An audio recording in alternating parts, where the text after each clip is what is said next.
पहचान है।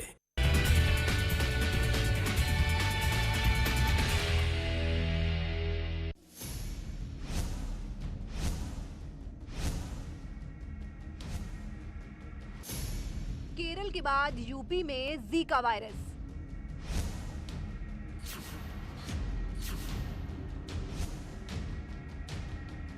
कानपुर में जीका वायरस का केस।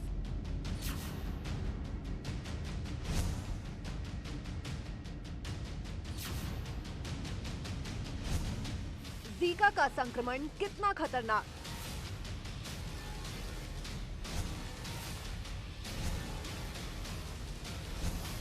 जानलेवा हो सकता है जीका वायरस।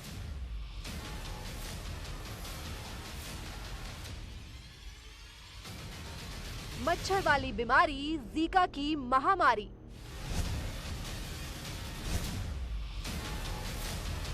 जीका की पहचान, स्वास्थ्य विभाग परेशान।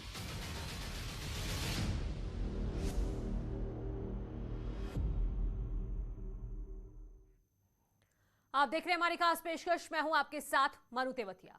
कानपुर में जीका वायरस के दस्तक ने स्वास्थ्य महकमे को परेशान कर रखा है। एयरफोर्स में तैनात एक शख्स में जीका वायरस की पुष्टि हुई है, जिसके बाद मेडिकल कॉलेज में जीका वायरस के लिए 2 वार्ड रिजर्व कर दिए गए हैं। क्या है जीका वायरस और कैसे होती है ये बीमारी और कितना खतरनाक है ये, इस रिपोर्ट में देखिए।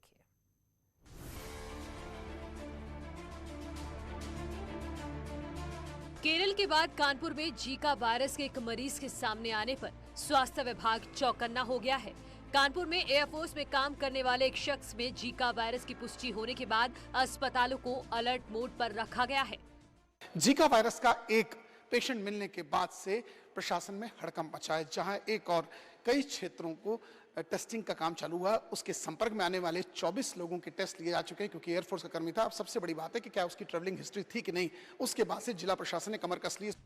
जीका वायरस की पुष्टि होने पर उस शख्स को अस्पताल में भर्ती करा दिया गया है। साथ ही एयरफोर्स कर्मी के संपर्क में आए लोगों की जांच की जा रही है। फिलहाल जीका वायरस से संक्रमित शख्स कानपुर के लाल बंगले इलाके में रहते हैं। स्वास्थ्य विभाग संक्रमित शख्स की ट्रैवल हिस्ट्री भी खंगाल रहा है और एहतियात के तौर पर कानपुर के मेडिकल कॉलेज में जीका वायरस के लिए 2 वार्ड भी आरक्षित कर दिए गए हैं। पिछले कुछ दिनों में एक जीका वायरस का एक पेशेंट जो है इस कानपुर नगर में आया है, जिसकी सूचना हम लोगों को मिली है। उसके संदर्भ में हम लोगों को दिशा निर्देश मिले हैं। उसकी तैयारियां हम लोगों ने अपने अस्पताल में लगभग 20 बेड की तैयारी हम लोगों ने अलग से अपने कर ली है, एक विंग की। अभी तक तो हम लोगों के पास कोई मरीज इस तरह का नहीं आया है, लेकिन हम लोगों अब कोई मरीज इस तरह के सिम्टम से आते हैं जिसमें तेज़ फीवर, बुखार, जोड़ों में दर्द और हेडेक की शिकायत लेकर आ रहे हैं, उनको हम लोग उसकी कोशिश करेंगे। उसकी में भी हम लोग जाँच करके अगर आता है तो जाँच करेंगे और उसका जो भी संभव इलाज है वो दिया जाएगा बेस्ट चार्ज। न्यूज़ 18 संवाददाता ने कानपुर के अस्पतालों का जायजा लिया, जहां जीका वायरस की दहशत साफ दिखाई दे रही है। इस वक्त मैं कानपुर के जीएसवी मेडिकल कॉलेज के उस हॉस्पिटल में, जहां देखिए आप जीका वायरस वार्ड को पूरी तरीके से रिजर्व कर लिया गया। 20 बेड का ये पूरा वार्ड है। इसमें सिस्टर्स अभी से, हालांकि एक पेशेंट है, वो पेशेंट का ही कानपुर में है, मगर उसके बाद से आप देखिए किस तरह रजिस्टर है कि कितने बेड्स हैं, कितने चीजें, सिस्टर, स्टाफ, नर्स, पूरा देखिए। अगर दूसरे ब्लॉक की बात की जाए तो यहाँ भी साफ तौर पर जीका वायरस का पूरा मेंशन किया गया, यानी 10 और 10 यानी 20 वार्डों का पूरा इस रिजर्व करके रखा गया है एहतियात के तौर पर। कानपुर में जीका वायरस के मिलने पर स्वास्थ्य विभाग चौकन्ना हो गया है। विभाग दावा कर रहा है कि वो पूरी तरह से तैयार है। फिलहाल कानपुर में जीका वायरस की पुष्टि होने पर अस्पतालों की तैयारियां शुरू हो गई हैं।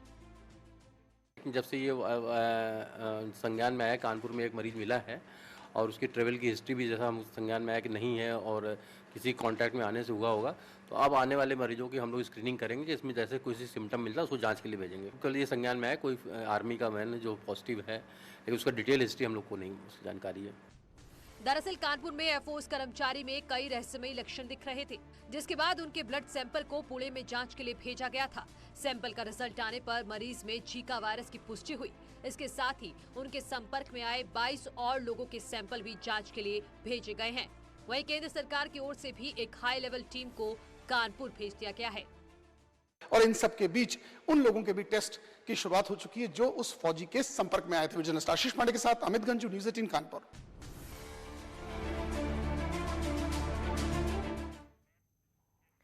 आइए अब आपको बताते हैं कि क्या है जीका वायरस। जीका एक मच्छर से फैलने वाला वायरस है जो एडीज एजिप्टी प्रजाति के मच्छर के काटने से फैलता है। WHO के मुताबिक एडीज मच्छर आमतौर पर दिन के दौरान काटते हैं। ये वही मच्छर हैं जो डेंगू चिकनगुनिया फैलाते हैं। हालांकि ज्यादातर लोगों के लिए जीका वायरस का संक्रमण कोई गंभीर समस्या नहीं है, लेकिन ये प्रेग्नेंट महिलाओं के लिए, खासतौर से भ्रूण के लिए खतरनाक साबित हो सकता है। और इसके लक्षण क्या हैं, ये भी हम देख लेते हैं, ये भी आपको बता देते हैं। जीका वायरस के लक्षण भी डेंगू जैसे ही होते हैं, जैसे बुखार आना, शरीर पर चकत्ते पड़ जाना, जोड़ों में दर्द होना। जीका वायरस से मरीज की मौत होने की आशंका बहुत कम होती है। इसके साथ ही सिर्फ गंभीर मरीजों को ही अस्पताल में भर्ती होने की जरूरत पड़ती है। और जीका वायरस के लक्षण डेंगू चिकनगुनिया की तरह होते हैं, लेकिन अब ये बताते हैं कि कितना खतरनाक है ये जीका वायरस और इसका इलाज क्या है।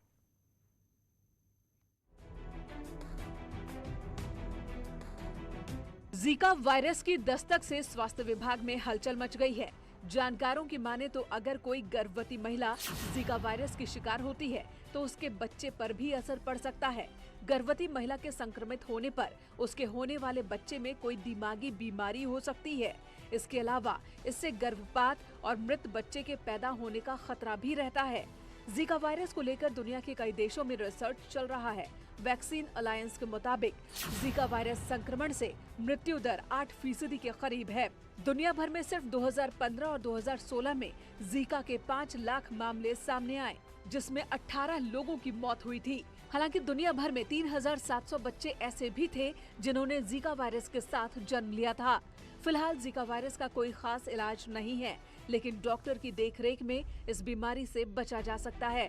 साथ ही मच्छरों के प्रकोप से बचकर भी जीका वायरस से बचा जा सकता है। और हाँ, जीका वायरस से बचाव के लिए अभी तक वैक्सीन नहीं बनी है। Bureau report, news 18। तो 27 अक्टूबर शाम 6 बजे देखना ना भूलिए आपका अपना पसंदीदा चैनल न्यूज़ 18 उत्तर प्रदेश उत्तराखंड।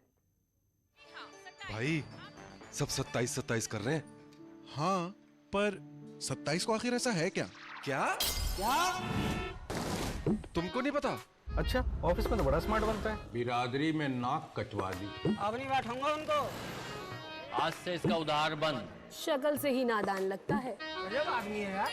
इतना पढ़ाना लिखाना सब बेकार। सबको पता है 27 को क्या है। आपको भी जानना है तो 27 अक्टूबर शाम 6 बजे जरूर देखें न्यूज़ 18 उत्तर प्रदेश उत्तराखंड।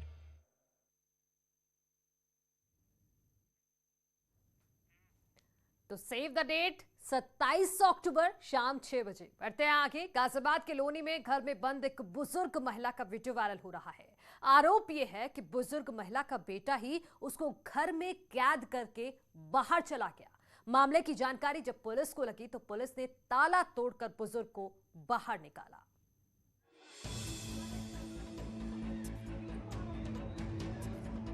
घर में कैद बुजुर्ग महिला की ये तस्वीरें आपके दिल को झकझोर देगी।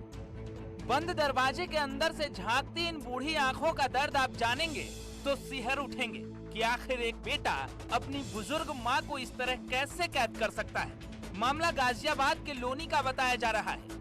आरोप है कि बेटे ने इस महिला को घर में बंद कर दिया और गेट पर 2 ताले लगाकर बाहर निकल गया। ये 22 तारीख की घटना है। वहाँ की कॉलोनी वालों ने मुझे फ़ोन किया था। इंदिरापुरी लक्ष्मी गार्डन की बात है। वहाँ की कॉलोनी वालों ने मुझे फ़ोन किया था और मैंने मौके पे देखा तो वहाँ पे एक वृद्ध महिला जो थी वो अंदर कैद थी और बार बार दरवाजे को पीट रही थी। मैंने की स्थिति को देखते हुए मैंने 112 नंबर वहाँ पे कॉल किया और पुलिस को बुलाया। वायरल वीडियो में दिख रही बुजुर्ग महिला 2 साल से पैरालाइज्ड है। वो अपने पैरों पर चल नहीं सकती, लिहाजा बार बार गेट पीट रही थी कि कोई उसकी पुकार सुने और उसे कैद से आजाद करवाए। जो महिला जो थी बार बार दरवाजे को पीट रही थी और मुझे बाहर निकालो कह रही थी और बार बार रो रही थी बेचारी। उसकी 2 साल पहले तक उसको पैरालाइज की बीमारी हुई थी और पैरालाइज से उसके पैरों में दिक्कत आ गई। तो वो बार बार दरवाजे को पीटकर स्थिति इतनी खराब थी तो हमें उस जो ताले लगे थे हमें वो तालों को तोड़ना पड़ा। जानकारी के मुताबिक महिला के 2 बेटे हैं। एक बेटा बिजनेसमैन है जो उसकी देखरेख करता है, दूसरा बेटा दिल्ली में रहता है।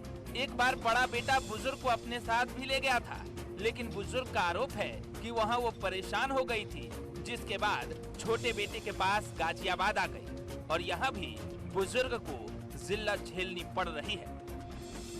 गाजियाबाद से अमित राणा, न्यूज़ 18।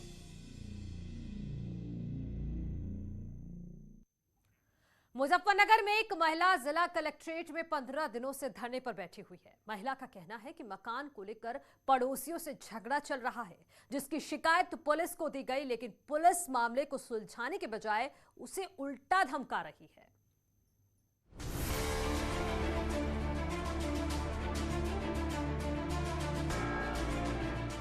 अपने बेटे और पति के साथ मुजफ्फरनगर जिला कलेक्ट्रेट परिसर में 15 दिनों से धरने पर बैठी ये महिला इंसाफ की गुहार लगा रही है, लेकिन कोई सुनने को तैयार नहीं। जी ये हमारे मकान की समस्या है, वो मकान अधूरा छुड़वा रखा पड़ोसियों ने, वो बनने नहीं दे रहे। आज करवा चौथ का त्योहार है और आप यहाँ बैठे हो, यही त्योहार की तैयारी है। किस हाँ तरह जी, की तैयारी है? तैयारी बस ऐसी है जी, बस जो घर होती थी वो नहीं है। क्या कारण है? आप त्योहार का टाइम यहाँ अपने पूजा पाठ का स्थिति बनाई? हाँ जी, पूजा पाठ अपने आदमी के लिए लंबी उम्र की वो मांगी है जी दुआ। दरअसल खतौली तहसील क्षेत्र की रहने वाली बाला नाम की ये महिला बीते 9 अक्टूबर से कलेक्ट्रेट पर अपने पति श्लोक और एक मासूम बच्चे अंशुल के साथ धरने पर बैठी है। महिला का कहना है कि मकान को लेकर पड़ोसियों से उसका झगड़ा चल रहा है। महिला का आरोप है कि पुलिस को शिकायत भी दी, लेकिन पुलिस मामले को सुलझाने के बजाय उसे ही धमका रही है। काम नहीं हो पा रहा, बस पुलिस भी हमारी नहीं है जी, हमारी कोई बात नहीं मानती। जो हम है पूरा ये खतौली का है जी, हमें पुलिस भी धमकाती है जी, गलत भाषा में हमारे से सवाल करती है। तो अभी आपने किसी अधिकारी से बातचीत हुई, कोई आया? यहाँ पे हमने वैसे गए हैं, कोई मिला कोई नहीं मिला, और वैसे आते जाते रहे, हमारी कोई समस्या नहीं पूछी। हमें 9 तारीख से बैठे हैं जी। 15 दिन बीतने के बाद भी इस परिवार पर किसी भी अधिकारी की नजर नहीं पड़ी है। अब अपने मकान के लिए इंसाफ की गुहार लेकर कलेक्ट्रेट में बैठी महिला को न्याय कब मिलता है, ये देखना होगा। मुजफ्फरनगर से विनेश पवार, न्यूज़ 18। वक्त एक छोटे से ब्रेक का है, लेकिन आप भूलिएगा मत 27 अक्टूबर शाम 6 बजे